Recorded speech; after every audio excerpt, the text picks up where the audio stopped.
13 seconds. That's how long it took for 8 lanes of rush hour traffic to fall 60 feet into the Mississippi River. The bridge didn't crack first, didn't groan, didn't give any warning. It simply folded in half, like someone snapping a steel ruler. 145 people were on the bridge when it failed. 111 vehicles.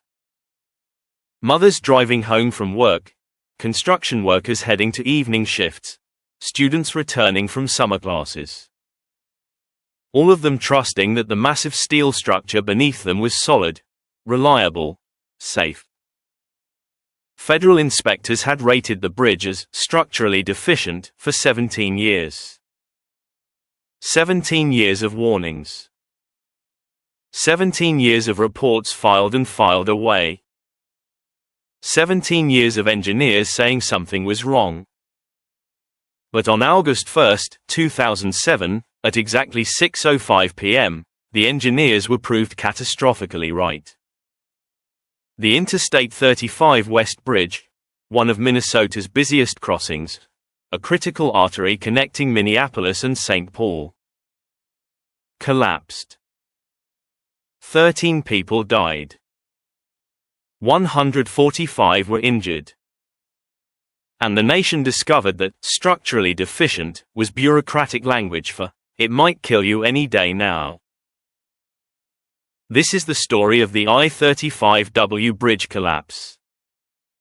The story of how institutional inertia, budget constraints, and engineering compromises turned a vital transportation link into a death trap. It's about warnings that were technically acknowledged but practically ignored. About structural flaws that were documented but never fixed. About maintenance deferred and deferred and deferred, until the mathematics of metal fatigue made the choice for everyone. And it's about those 13 seconds. When the impossible became reality, when rush hour traffic fell into the river, when a city learned the true cost of calling something adequate for now. The Interstate 35 West Bridge opened on November 1, 1967. It was considered a marvel of modern engineering. 40 years of projected lifespan, 8 lanes of traffic, spanning 1,907 feet across the Mississippi River. The design was a steel truss arch bridge, a lattice of interconnected steel members working together to distribute load. It cost $7 million to build. Adjusted for inflation, that's about $63 million in today's money. A bargain, considering it would handle 140,000 vehicles per day at its peak. The bridge's design came from an era of engineering optimism. An era when computers were room-sized, when calculations were done with slide rules, when testing meant building scale models and watching what happened. The chief engineer, Thomas Amundsen, had designed dozens of bridges. He was confident in the I-35W design. A deck truss configuration, where the roadway sat on top of the supporting trusses, rather than hanging beneath them. This meant excellent clearance underneath for river traffic, but it also meant every ounce of weight on the road surface pressed directly down on those trusses. The bridge had a single critical feature that would later prove fatal. Gusset plates. These were the steel connector plates that joined the truss members together, the nodes where multiple beams met and transferred forces between them. At key points, these gusset plates were precisely 1/2 inch thick. 1/2 inch of steel, connecting members carrying thousands of pounds of force. The design specifications called for 1-inch plates. But somewhere between the design office and the fabrication yard, someone made a decision. 1/2 inch plates would save money, save weight, save time. They'd be adequate. That single word, adequate, would haunt investigators for years. Stephen Wadker was a structural inspector for the Minnesota Department of Transportation. He first walked the I-35W bridge in 1993. He was 28 years old, fresh from engineering school, eager to apply his knowledge. What he found disturbed him. In his inspection report, filed August 12, 1993, he wrote, "Observed significant bowing in gusset plates at nodes L11-U11, multiple connection points show visible deformation under load, steel thickness appears insufficient for load transfer, recommend detailed engineering review." The report was filed. Noted.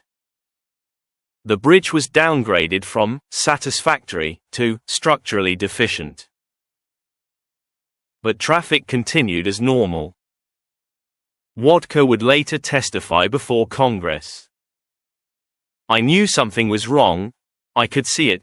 The steel was bending in ways it shouldn't bend, but I was told that structurally deficient doesn't mean unsafe, it just means it requires monitoring. So we monitored, we took photos, we wrote reports, and the bridge kept carrying 140,000 cars a day." The phrase, structurally deficient, needs explanation. In the United States, bridges are rated on a scale from 0 to 9. 9 means excellent condition, 0 means failed. 7 or above is considered good. 5 or 6 is fair. 4 or below is structurally deficient.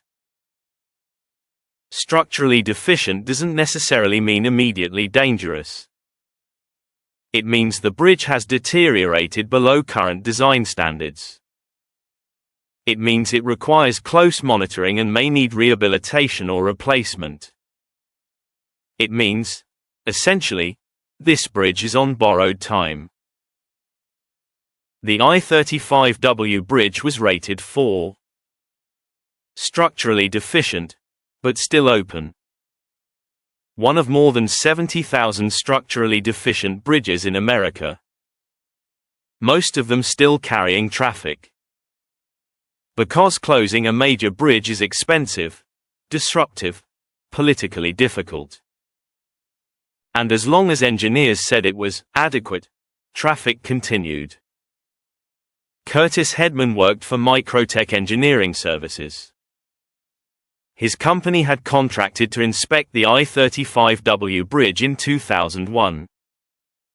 He spent weeks on the structure, measuring crack lengths, photographing corrosion, checking rivet conditions. His report was extensive. 347 pages of technical data. The key finding appeared on page 123.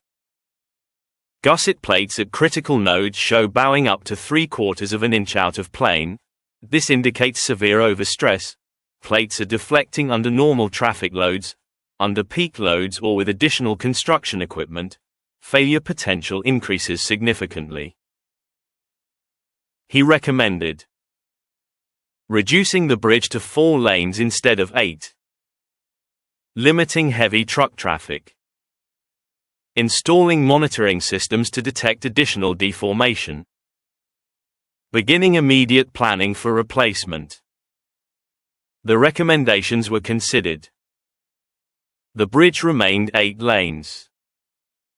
Heavy trucks continued crossing. No monitoring systems were installed. Replacement was added to the long-term planning list. Scheduled for sometime in the 2020s. Hedman would later give an interview to the Minneapolis Star-Tribune. "I did everything I could. I documented the risk. I made clear recommendations. But I couldn't force them to act. The state didn't have the money, the public didn't want the disruption, and everyone hoped it would last just a little longer. That's how these things happen, not through malice, through everyone hoping the problem will wait." Meanwhile, the bridge aged. Steel fatigues. It's a fundamental property of metals. Every time a load is applied and released, microscopic cracks form and propagate. The more cycles, the more damage. The I-35W bridge carried roughly 50 million vehicles per year. Each vehicle, each truck, each bus. Creating stress cycles. Bending the gusset plates, fatiguing the steel, propagating those invisible cracks. The bridge that opened in 1967 was now 40 years old, carrying far more traffic than originally designed. Heavier trucks than originally anticipated. With gusset plates that were half as thick as they should have been. Dr. Angelina Martinez was a civil engineering professor at the University of Minnesota. In 2005, she assigned her graduate students a project. Analyze the structural integrity of a local bridge. One student, Derek Chang, chose the I-35W. His analysis was troubling. Using modern computer modeling, he discovered that the gusset plates at nodes L11 and U11 were stressed to 98% of their theoretical yield strength. Under normal traffic. Add any additional load, construction equipment, heavy trucks in multiple lanes simultaneously, and the plates would exceed yield. They would deform permanently. They would fail. Chang presented his findings. Dr. Martinez encouraged him to share them with MNDOT, the Minnesota Department of Transportation. He sent his analysis in October 2005. The response thanked him for his interest. The bridge remained open. Martinez would later tell NPR. A graduate student with a laptop and finite element analysis software could see what was coming. The data was clear. Those gusset plates were at their limit. But what could we do? Call the newspaper? Shut down the bridge ourselves? We reported it through proper channels, and proper channels said it was being handled. By 2007, the bridge was showing its age visibly. Concrete was crumbling in places, revealing rusted rebar underneath. Expansion joints were failing, creating jarring bumps for drivers. The steel showed surface rust and corrosion. Paint was peeling. It looked tired. But so did many bridges. Looking old doesn't mean structurally unsound. Except when it does. In June 2007, MNDOT contracted for maintenance work on the bridge. The project involved resurfacing, repairing concrete, replacing expansion joints. A construction crew from Progressive Contractors Incorporated was hired. They set up equipment on the bridge deck. 4 piles of sand and gravel aggregate, 200 tons each. 800 tons total, positioned directly over the southern section of the bridge. Plus their equipment. Concrete mixers, paving machines, water trucks, worker vehicles. An estimated additional 300 tons. 1,100 tons of concentrated load. Sitting on a bridge already stressed to its limits. The construction supervisor, Michael Riley, was a 20-year veteran. He knew bridges, he knew loads, he knew safety protocols. But nothing in the project specifications warned him about gusset plate concerns. Nothing indicated the bridge had structural limitations.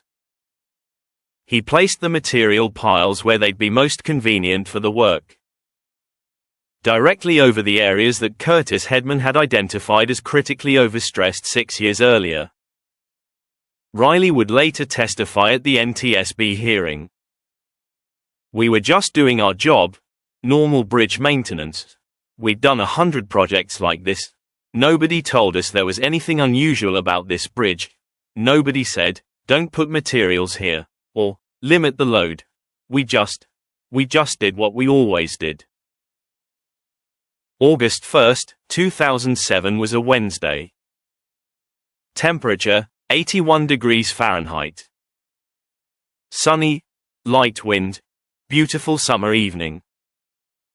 The I-35W bridge was packed with rush hour traffic. At 6 p.m., all 8 lanes were operating. Vehicles bumper to bumper, moving slowly through the construction zone. Speed limit reduced to 45 miles per hour. Christine Samuels was driving northbound in the center lane, heading home to Brooklyn Park after her shift as a hospital administrator. Her 2 daughters, aged 7 and 9, were in the back seat. They'd stopped for ice cream. The girls were arguing about which flavor was better. I remember thinking how normal everything felt. Just another drive home. Traffic was slow but moving. The girls were being silly. I was thinking about what to make for dinner. Then I felt this sensation, like when an elevator starts to drop. My stomach lurched, and I thought, this is weird. That was my thought. Not, I'm about to die. Just, this is weird. Greg Jolly was driving southbound. Commercial truck driver, hauling an empty flatbed back to the depot. He was in the right lane, next to the construction zone. I saw the pavement ahead of me ripple, like water, like a wave moving through concrete, and I thought, that's impossible. Concrete doesn't ripple. My brain couldn't process what I was seeing. Then the trailer behind me started to jackknife. The whole bridge was rotating, twisting. I grabbed the steering wheel and then I was falling. Garrett Eberling was a student at the University of Minnesota. 22 years old, driving his Honda Civic in the southbound left lane. Behind him, in his rearview mirror, he saw the construction equipment. There was this sound, like metal screaming. I'd never heard anything like it. High-pitched, tearing, and the mirror showed, Jesus, the mirror showed the bridge behind me just folding. The deck was bending down, like someone closing a book. Cars were sliding backward, falling. I floored the accelerator. Just survival instinct. Trying to get off before. The collapse initiated at exactly 6:05 and 37 seconds p.m. Gusset plate U10W, on the west side of the bridge, failed first. The half-inch steel plate, stressed beyond its yield strength by decades of traffic and now overloaded by construction materials, fractured. The connection point disintegrated. The truss members it was holding together separated. Load redistributed instantly to adjacent connections. U10E, the eastern gusset plate at the same node. It failed 1 second later. Unable to handle the suddenly doubled load. The entire center span, 814 feet long, began to collapse. The southern section fell first. 91 feet to the river. 5 full seconds of freefall. Time dilation, the eternal moment that survivors describe. Christine Samuels. We were falling, but it felt slow, like a dream. I could see the water getting closer. I was screaming. The girls were screaming. My hands were locked on the wheel, as if steering mattered, as if there was anything I could do. I remember thinking, I'm going to die and my daughters are going to watch. That thought was crystal clear. Perfect clarity. As we fell. Her minivan hit the river at approximately 35 miles per hour. The impact shattered every window. Water exploded into the cabin. Dark, muddy Mississippi water, filling the vehicle in seconds. Samuels managed to release her seatbelt. Managed to grab her younger daughter. The 9-year-old was trapped by her seatbelt. Samuel's dove underwater. Fighting the current. Fighting the panic. Got the seatbelt loose. Surfaced with both girls. They swam to a concrete pier. Climbed onto a narrow ledge. Sat there shaking, bleeding, alive. Greg Jolly's truck hit the South Riverbank. The cab remained upright, slammed into the concrete abutment but intact. The impact broke his ribs, shattered his left arm, cracked his pelvis. He was trapped in the driver's seat, crushed steel pinning his legs. But alive, conscious. I could hear people screaming, car alarms, metal groaning. The bridge was still settling, still falling, pieces of concrete were falling into the water.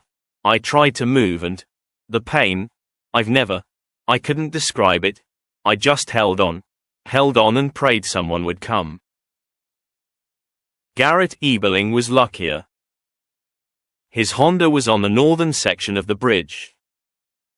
That section collapsed last and fell at an angle, creating a ramp rather than a freefall. His car slid down the tilted roadway, hit the approach embankment. The airbag deployed, saved his life. He kicked out the windshield, crawled from the wreckage. Looked back at the bridge. It wasn't there. The center, it just wasn't there. There was this gap, like someone had deleted the middle of the bridge, and I could see cars, in the water, on the banks, crushed under concrete. People were climbing out. Some weren't moving. And I just stood there.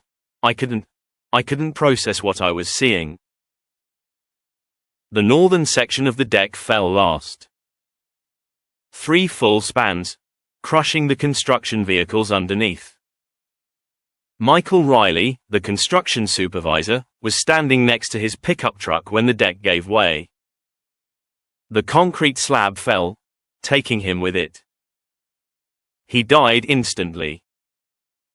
Crushed under tons of aggregate and concrete.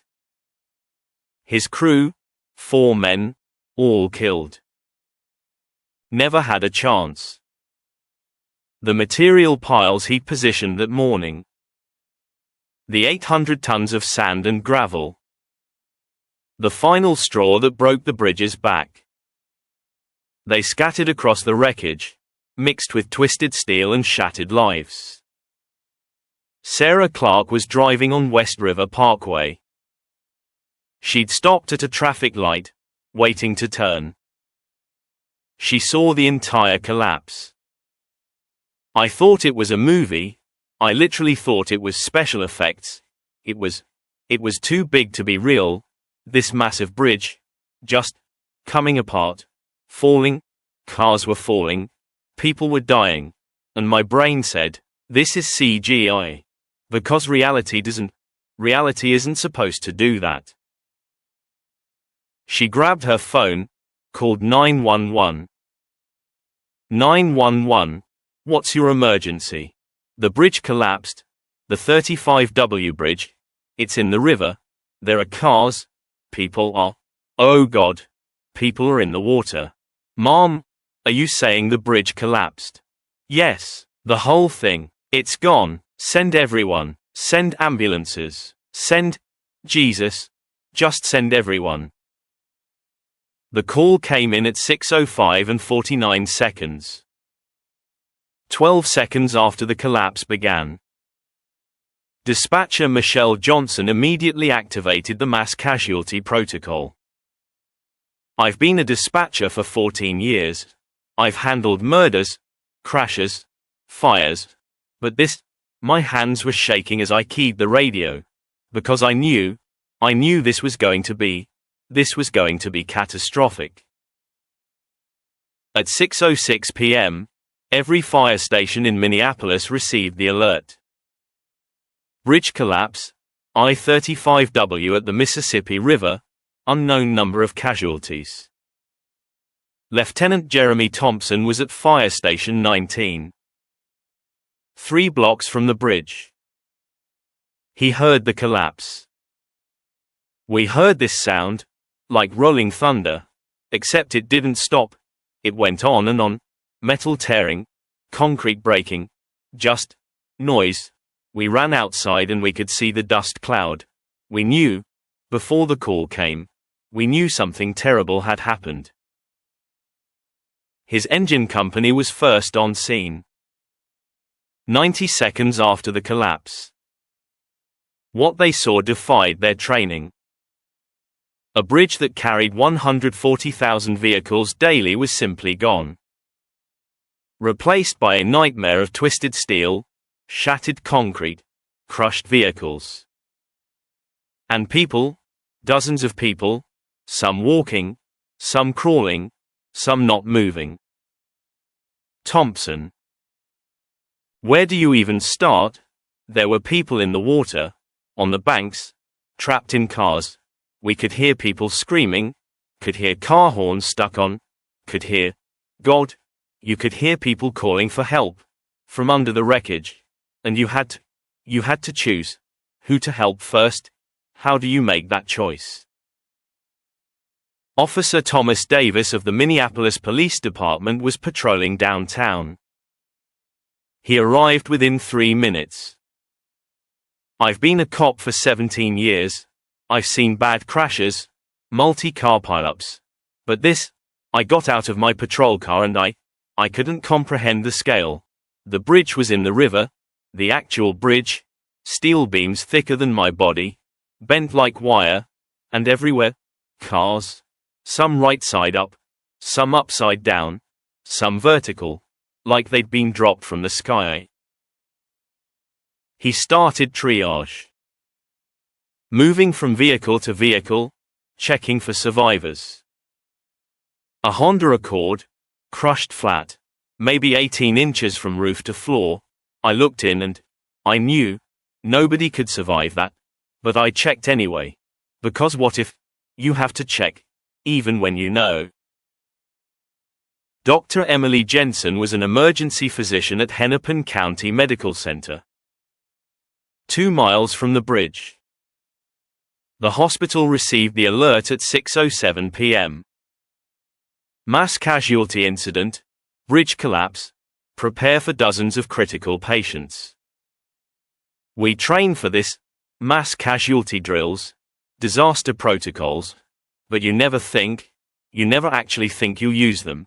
We went to Code Red, cleared the emergency department, called in off-duty staff, prepared the trauma bays, and then we waited for the ambulances to start arriving. The first patient arrived at 6:17 p.m. A 10-year-old boy, pulled from the water by a bystander. Hypothermic, in shock, but alive. He couldn't speak. He was shaking so hard. But his eyes were tracking, aware. I remember thinking, one saved. And then the ambulances started arriving, one after another, and we just worked. You go into autopilot, assess, stabilize, next patient. You don't think about the bigger picture. You just save the one in front of you. At the collapse site, the rescue effort was chaotic but heroic. Firefighters waded into the water, searching submerged vehicles. Police officers climbed through twisted steel, calling for survivors. Civilians formed human chains, passing injured people to safety. Jeremy Hernandez was driving to dinner when he saw the collapse. He pulled over, ran down to the riverbank. There was this woman, holding onto a concrete pier. She had 2 little girls with her. They were maybe 50 feet from shore. In the current, I'm not a hero. I'm an accountant. But I just went in, swam out, got the younger girl first, brought her back, went back for the older one. Then the mom, she kept saying, thank you. But what else could I do? You see people in trouble. You help. That's just being human. Tilda. That was Christine Samuels and her daughters. They survived because a stranger decided to swim. Pastor Robert Larson from First Lutheran Church arrived shortly after. He wasn't clergy on official business. He was just a man who heard about the disaster. I walked down there with, I don't know, I didn't have a plan, I just felt called. And there were people sitting on the grass, some injured, some in shock, just sitting there, and I sat with them, held their hands, prayed with them, because what else can you offer when someone's world just ended? You offer presence.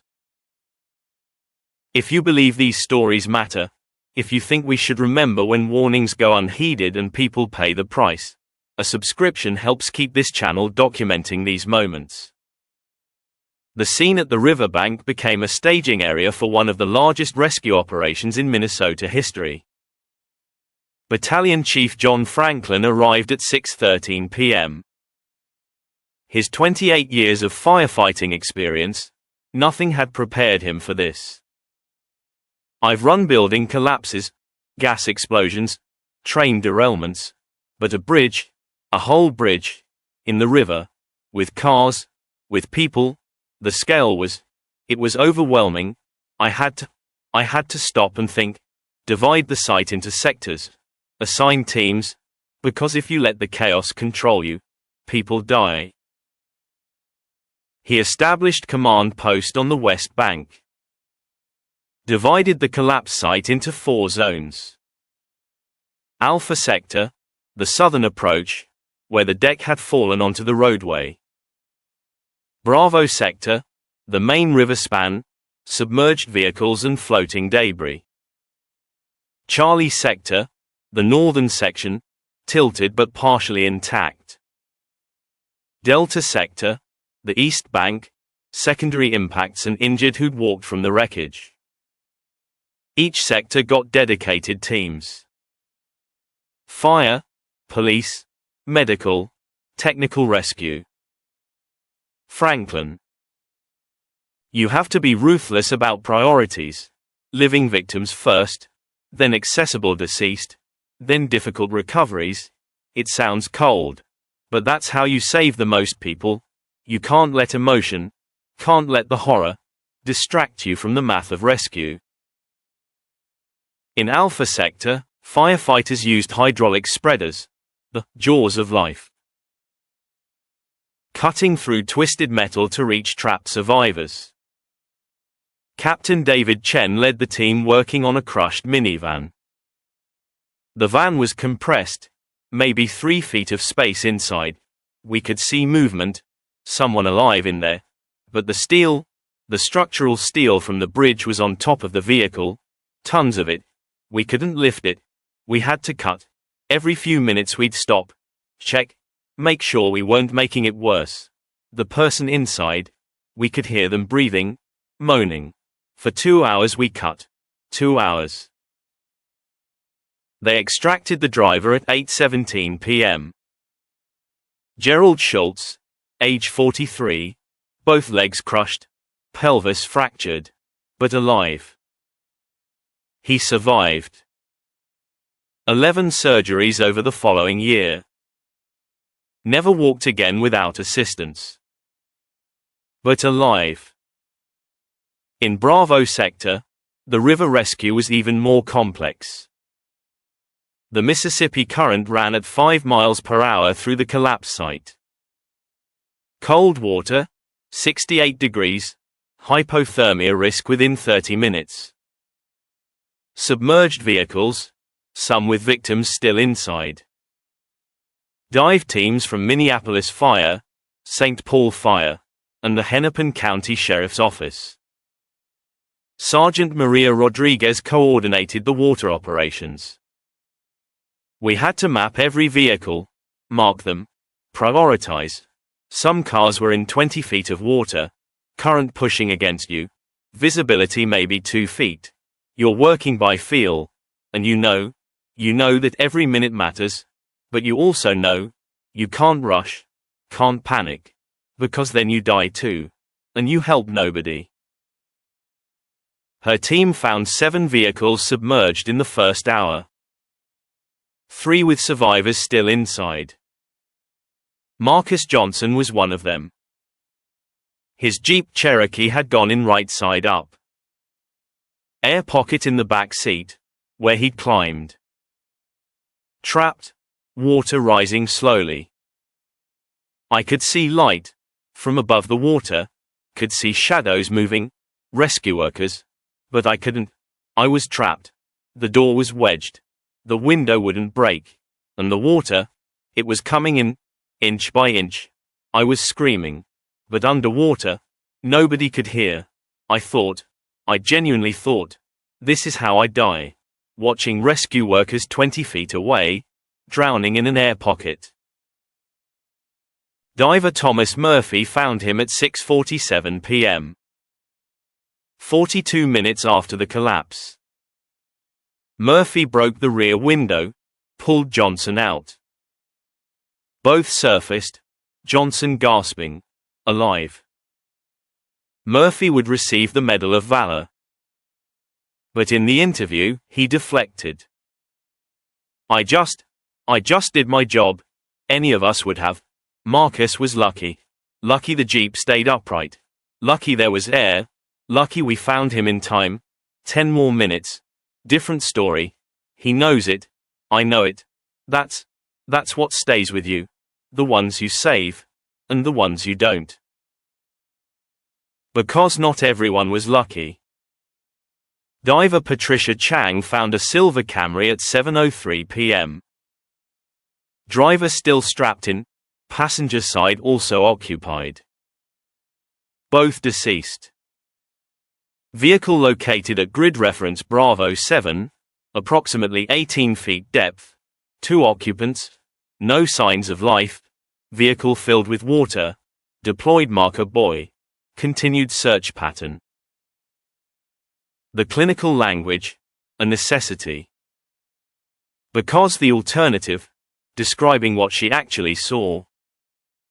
The frozen faces, the reaching hands, the reality of drowning. That would break you. And broken rescuers save nobody.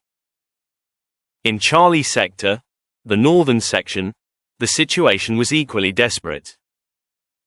The deck hadn't fallen straight down, it had tilted, creating a 45-degree slope, vehicles sliding, piled against the guardrails. Some cars had stopped against the barrier, teetering. Lieutenant Amy Torres led the rope rescue team. We had vehicles hanging over the edge, literally balanced. We could see people inside, couldn't get to them without climbing. But if we climb, our weight might tip the car, send it into the river. So we rigged anchors, set belay lines, approached from above, every step calculated. Because one mistake, one wrong move, and we kill the person we're trying to save. She reached a blue Ford Focus at 6:59 p.m. Driver, Jennifer Martinez, paralyzed from the waist down in the impact. Conscious, terrified. The car was balanced on the guardrail, nose pointing down into the river. Torres. She was crying, saying, "Don't let me fall. Please don't let me fall." And I promised. I said, "I've got you. You're not falling." But inside, I'm thinking, how do I get her out without tipping the car? How do I? And then, the car shifted. Just an inch. She screamed. I grabbed the door frame. And I thought, this is it. We're going in. The car stabilized. Torres's team rigged a harness, extracted Martinez through the passenger window. Took 17 minutes of careful, agonizing work. But they got her out. The car fell into the river 3 minutes after they cleared it, proving Torres's fears justified. In Delta sector, the walking wounded arrived. People who'd climbed from the wreckage, walked up the embankment, collapsed on the grass. Triage nurse Kevin Walsh set up a field hospital. We had everything: broken bones, lacerations, crush injuries, head trauma, shock, hypothermia, and these are the lucky ones, the ones who could walk, could get themselves out. Some refused treatment, said, "I'm fine, help the others." But they're bleeding, in shock. They don't even realize. So you have to be firm. "Sir, you're injured. Sit down. Let me treat you." He treated 47 patients in the first 2 hours. Green tags, yellow tags, red tags, black tags. The brutal mathematics of mass casualty triage. Green, walking wounded, can wait. Yellow, serious but stable, treat soon. Red, critical, immediate treatment. Black, deceased, or beyond help. Walsh had to make those calls. Over and over. Who gets help now? Who waits? Who's beyond saving? There was this elderly man, chest trauma, difficulty breathing, probably internal bleeding, but conscious, talking. He said, "Take care of the kids first. I've had my life." And I wanted to tell him no, everyone matters. But he was right. I had 3 pediatric patients. So I tagged him yellow, got him stable, moved on. He died 3 hours later, at the hospital. Maybe if I'd triaged him red instead. I don't know. You make the call, and you live with it. The television crews arrived by 6:30 p.m. Local news helicopters circling, filming the devastation. The images went national within minutes. CNN, Fox News, MSNBC, all carrying live coverage. America watched in real time as rescuers worked. Katie Couric on CBS Evening News. We're following breaking news out of Minneapolis, where the Interstate 35 West Bridge has collapsed during rush hour. You're looking at live pictures. A catastrophic structural failure. We're told there are multiple casualties, dozens injured. This is an ongoing rescue operation. We'll continue to follow this story. Brian Williams on NBC Nightly News. The images are stunning and horrific. A major bridge in a major American city has simply fallen into the Mississippi River.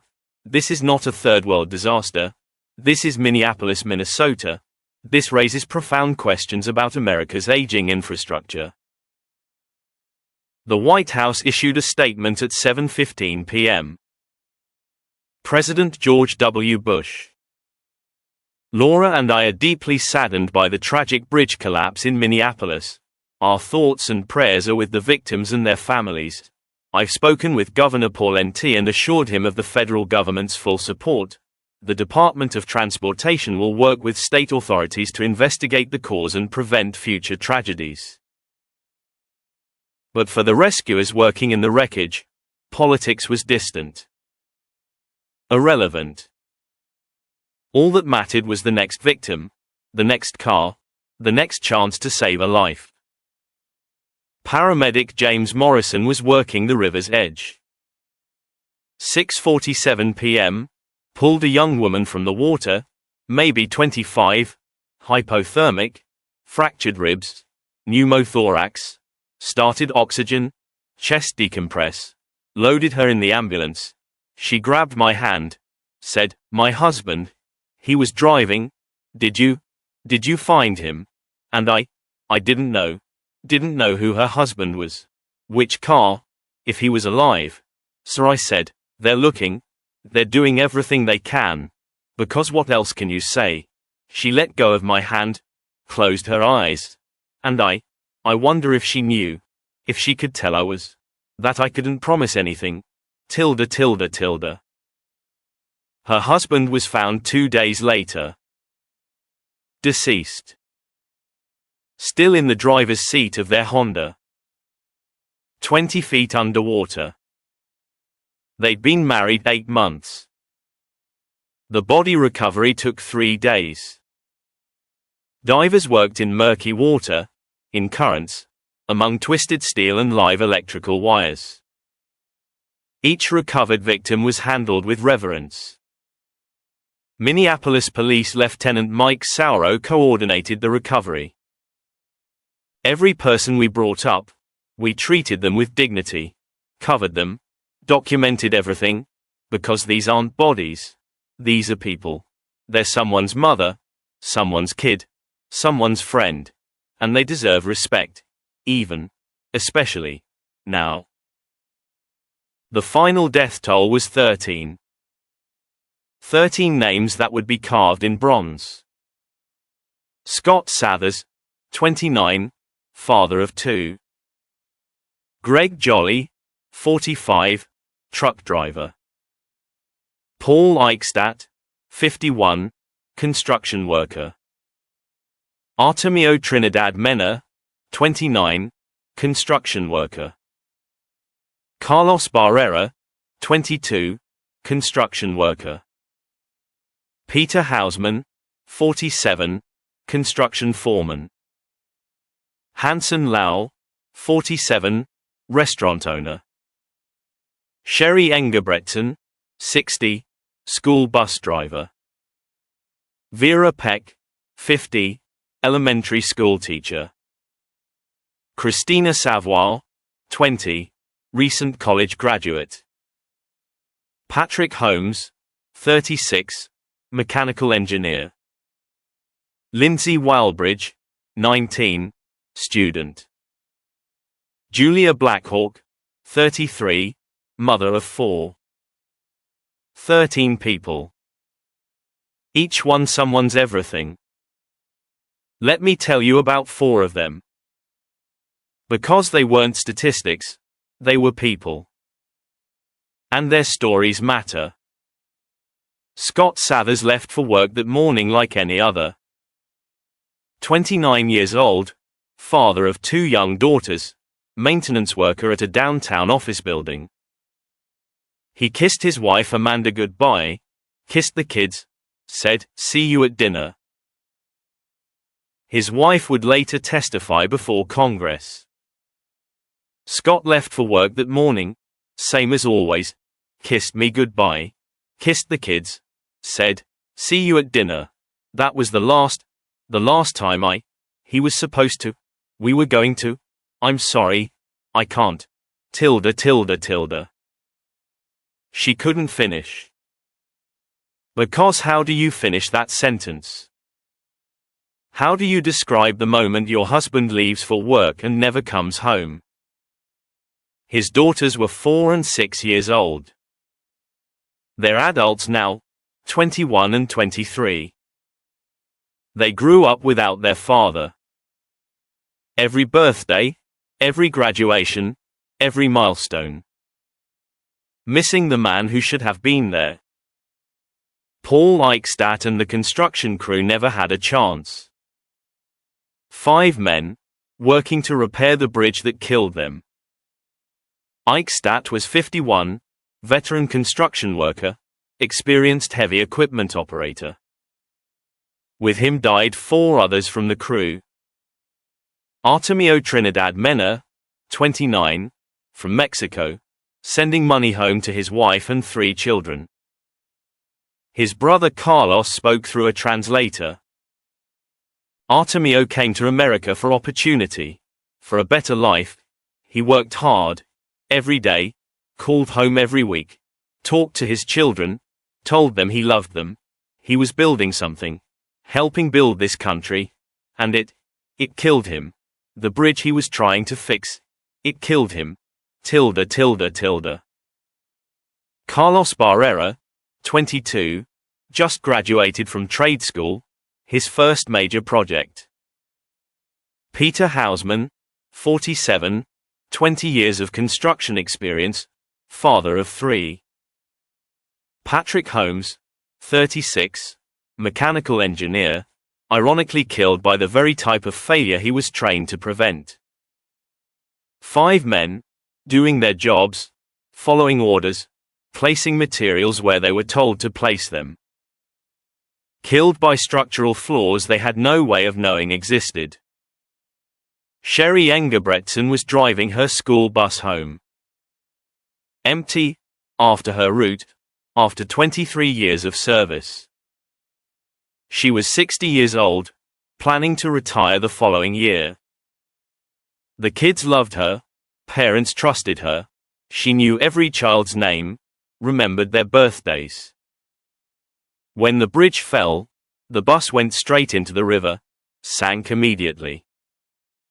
She drowned, still strapped in her seat, still at her post. Parent-Teacher Association President Karen Wood spoke at the memorial service. Sherry was like a grandmother to every kid on her route. Patient, kind, she knew all their names, remembered their birthdays, asked about their day, and she died alone, in that bus, underwater. It's not fair. She deserved better. She deserved to retire, to enjoy her grandchildren. Not this. The next school year, children waited at bus stops for a driver who would never come. Julia Blackhawk, 33, mother of 4. Member of the Lakota Nation, working 2 jobs to support her family. She was heading to her night shift when the bridge collapsed. Her sister Angela now raises Julia's 4 children. Julie was the strong one, always. After our parents died, she raised me, raised her kids, worked, everything. She was going to her second job, the night shift. She always took the bridge, every night. But that night, that one night, why her? Why then? Her kids they're with me now. I'm raising 'em, like she raised me. But they ask, when's mom coming home? And I have to tell them, again and again, she's not. And I'm so angry. At the bridge, at the engineers, at everyone who knew it was deficient and did nothing. Julie didn't deserve this. Her kids don't deserve this. 4 children growing up without their mother. Because a gusset plate was half an inch too thin. Because warnings were filed and forgotten. Because structurally deficient became acceptable. 13 people. 13 families destroyed. Parents who lost children, children who lost parents, spouses who lost partners. But beyond that, friends, co-workers, neighbors, communities. The ripples extend forever. Scott Sather's daughters grew up without a father. Sherry Engebresson's kindergarten students waited for the bus that never came. Julia Blackhawk's sister became a mother to 4 children overnight. The mathematics multiply. 145 people were injured. Some catastrophically. Lives forever changed in 13 seconds. Lindsay Morrison was 28, a professional dancer with the Minnesota Ballet. She was in the car with her boyfriend, heading to rehearsal. When they fell, when they hit, her spine fractured at the T6 vertebra. She woke up in the hospital 3 days later, paralyzed from the chest down. Her memoir, After the Fall, published 5 years later, describes that moment. I woke up in the hospital 3 days later, couldn't feel my legs. The doctors explained, spinal cord injury, permanent. And I couldn't process it, couldn't accept. Dancing was everything, my identity, my purpose, my joy. And it was just gone, taken by a bridge I'd never thought about, a failure I'd never imagined. You spend years training your body, perfecting every movement, and then, random chance, bad engineering, 13 seconds, and it's all over. Her dancing career ended that day. But she became an advocate for infrastructure investment, for disability rights. Turned her tragedy into purpose. Because what else can you do? Others weren't so fortunate. Traumatic brain injuries, lost limbs, permanent disabilities. James Peterson, former software developer, can barely remember his own children's names. Robert Chen, marathon runner, lost both legs below the knee. Michelle Torres, burn survivor, trapped in her car as it caught fire. Dozens more, their lives divided into before and after. Before the bridge, after the bridge. The psychological toll extended even further. Hundreds witnessed the collapse, hundreds more were in cars that stopped just short. Post-traumatic stress disorder, survivor's guilt, anxiety, depression. Dr. Sarah Morrison, trauma psychologist who treated survivors. What I saw was a community traumatized, not just the people on the bridge, but everyone who'd driven that bridge, who'd thought about driving it, who knew someone who'd been there. Suddenly, everyone realized, it could have been me, could have been my spouse, my kid, my friend. That randomness, that arbitrary nature of disaster, it's psychologically devastating. People lose their sense of safety, of control, of predictability, and rebuilding that, after something like this, it takes years. Sometimes it never fully returns. And the question that haunted every conversation, every news broadcast, every dinner table discussion in Minnesota: how did this happen? The National Transportation Safety Board investigation began immediately. Mark Rosenka, NTSB chairman, arrived in Minneapolis that night. We will determine why this bridge failed. We will examine every piece of steel, every gusset plate, every weld. We will interview every engineer, every inspector, every person who touched this structure. And we will find out what happened. America needs to know, deserves to know. The investigation would take 14 months. 47 engineers and specialists. Over 50,000 photographs. Laboratory testing of recovered steel samples. Computer modeling, finite element analysis, metallurgical examination. The preliminary findings came quickly. Gusset plates U10W and U10E had failed. The plates were significantly undersized. 1/2 inch thick instead of 1 inch. Unable to handle the loads they were subjected to. But the deeper questions remained. Who made the decision to use 1/2 inch plates? Why weren't they identified as deficient in 40 years of inspections? How did construction materials get placed directly over the failure point? The final report was released on November 14, 2008. 537 pages of technical analysis. The primary finding.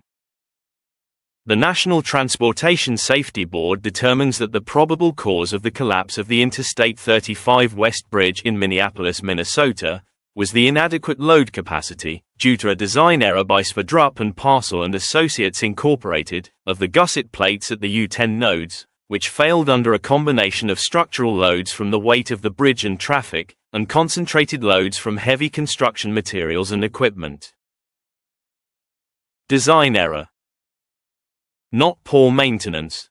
Not deferred replacement. Design error. The bridge had been built wrong from day one. 40 years of inspections had never caught it. Because the gusset plates were hidden, covered by access panels, not easily visible. Because inspectors were looking for corrosion and cracks, not fundamental design flaws. Because nobody imagined that the original design could be wrong. The report made 22 safety recommendations. Immediate inspection of all deck truss bridges. Development of new load rating procedures. Enhanced training for bridge inspectors. Federal standards for gusset plate design. The report also addressed the construction materials. The 1,100 tons on the bridge deck. While the bridge was inadequate for its intended use, the failure was precipitated by the additional load of construction equipment and materials. Under normal traffic conditions alone, the bridge might have continued to function, although it would have remained at risk of failure. The construction loads reduced the factor of safety to effectively zero. 800 tons of aggregate. Positioned directly over the weakest point. Nobody knew, nobody checked. The specifications never mentioned structural limitations. Because nobody realized they existed. Curtis Hedman, the engineer who'd warned about bowing gusset plates in 2001. He was vindicated, but took no satisfaction from it. I told them, I documented it, but I couldn't make them listen. 13 people died, including construction workers who were just doing their jobs. How do you live with that, knowing you saw it coming and couldn't stop it?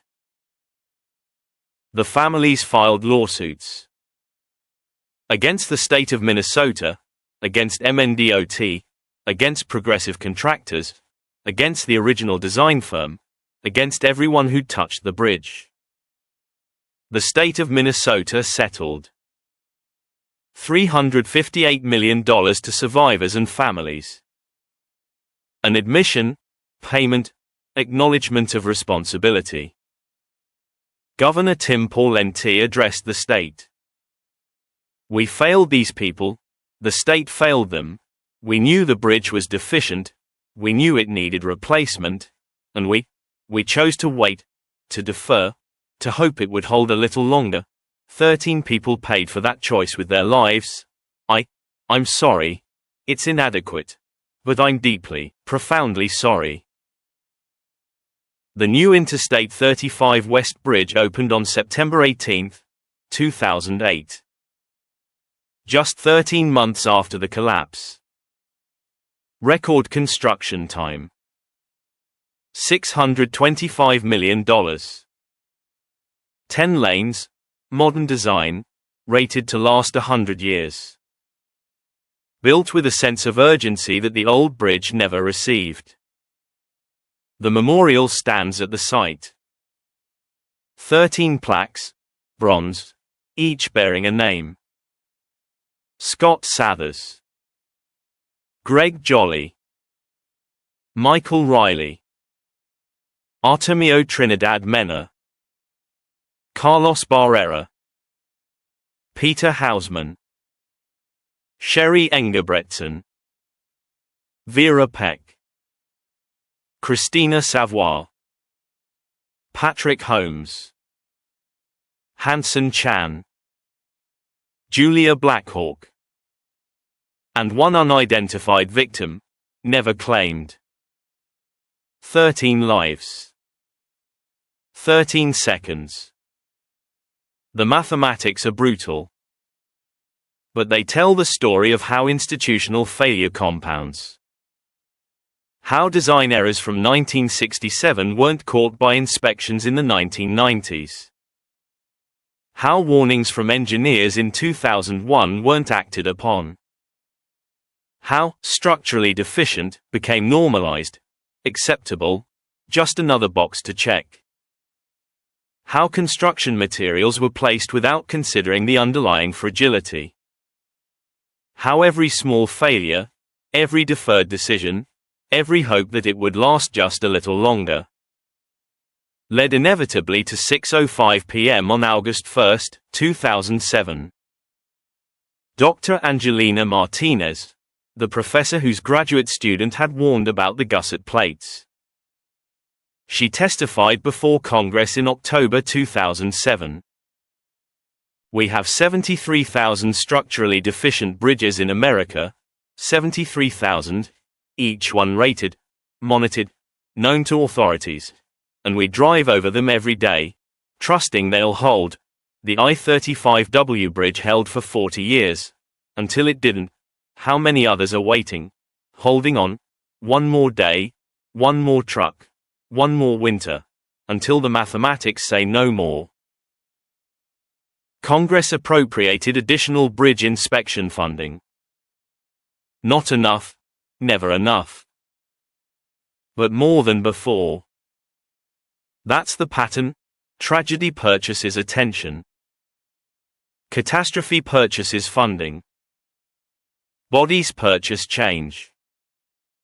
If this pattern disturbs you, if you believe institutional memory matters, a subscription helps keep these stories visible. Christine Samuels, the mother who survived with her daughters. She rarely speaks publicly. But she gave one interview, to the Minneapolis Star-Tribune, on the 5th anniversary. My daughters are teenagers now, they don't remember much about that day, thank God. But I remember everything. The feeling of falling, the water, thinking we were going to die.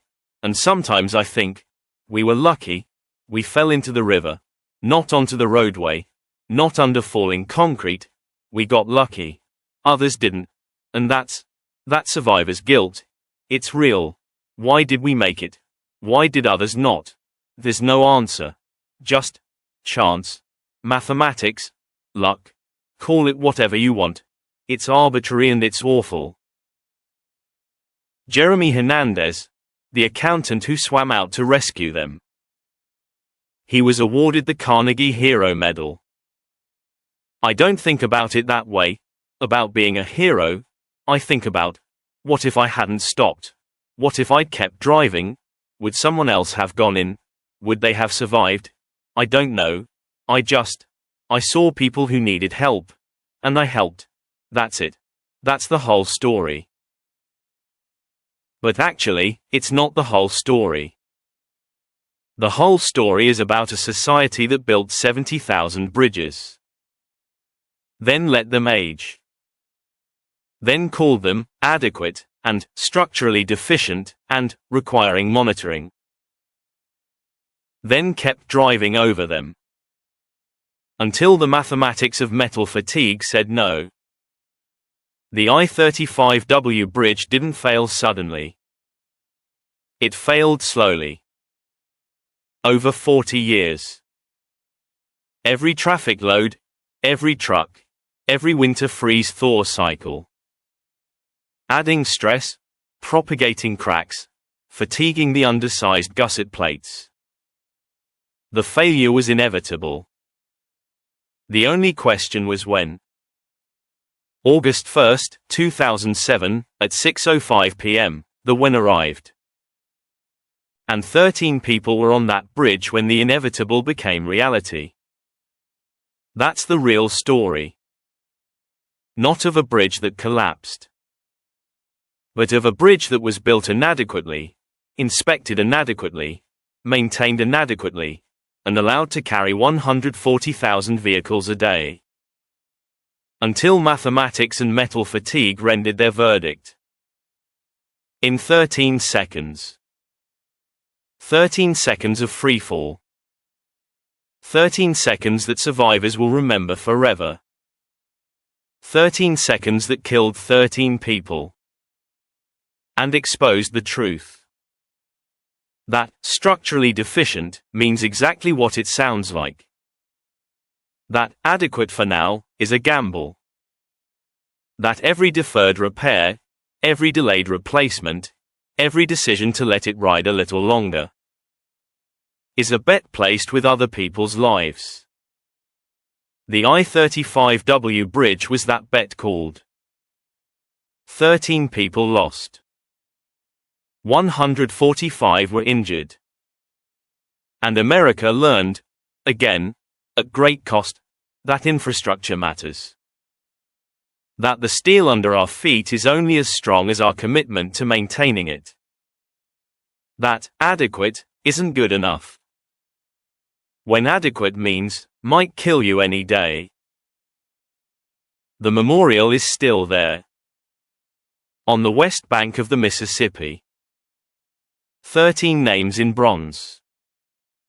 Most people drive by without stopping. The new bridge carries 150,000 vehicles daily. Everyone in Minneapolis has a story about where they were when they heard what they were doing at 6:05 p.m. on August 1st. It's their generation's marker. The moment when impossible became real. When a major bridge in a major American city simply folded and fell. 13 seconds. That's how fast your world can change. How fast normal becomes catastrophe. How fast routine becomes tragedy. The next time you drive over a bridge. Any bridge. Spare a thought for the engineers who designed it. The inspectors who check it. The maintenance crews who repair it.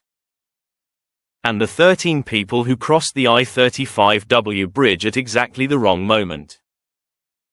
Who trusted the steel beneath them. Who had no reason to doubt. Who was simply driving home. In 13 seconds. Their trust was betrayed by mathematics they never knew existed. By design errors from decades before they were born. By gusset plates half as thick as they should have been. By a system that called catastrophic deficiency adequate. Interstate 35 West. Minneapolis, Minnesota. August 1, 2007. 6:05 p.m. The bridge that wasn't quite strong enough. Carrying the load it couldn't quite handle. Until it couldn't. 13 seconds of collapse. 13 lives ended. And a nation forced to confront an uncomfortable truth. That the infrastructure we trust is often held together by hope. That, structurally deficient, is bureaucratic language for, we know this is dangerous. That somewhere, right now, another bridge is bending, cracking, fatiguing. Waiting for its moment. Counting down to its 13 seconds. And we're all driving over it. Trusting it will hold. One more day. One more truck. One more time. Until it won't.